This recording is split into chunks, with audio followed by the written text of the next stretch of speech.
In this video, I'm gonna show you how to do screen recording on my phone, screen recording on my computer, and screen recording on my DSLR style camera.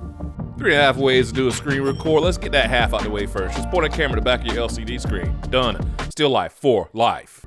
For the camera, use a capture card. That's how I'm getting what's on the LCD screen of the camera in this video right here. I don't really recommend a capture card just for this unless you're going to use it a lot or if you're going to be streaming. That's kind of what they're made for. That's exactly what they're made for. I don't really like this brand. I like the Elgato brand better, but for the price and how little I'm using it, it works for me. Also, Canon is working on beta software to be able to hook your camera up directly to a computer without using a capture card. Pay close attention to this list. If your camera's on this list, you're going to be in good shape.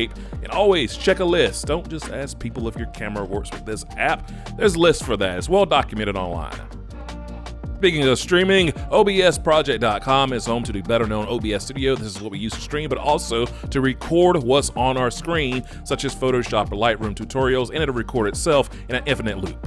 Settings, Control Center, Customized Controls is how you get the built-in screen record software located in the iPhone. Mine's already there.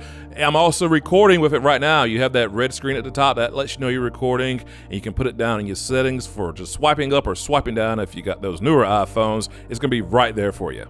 Thank you so much for watching. If you like this video, hit that like button and subscribe to never miss a shot from YeagerShots.com.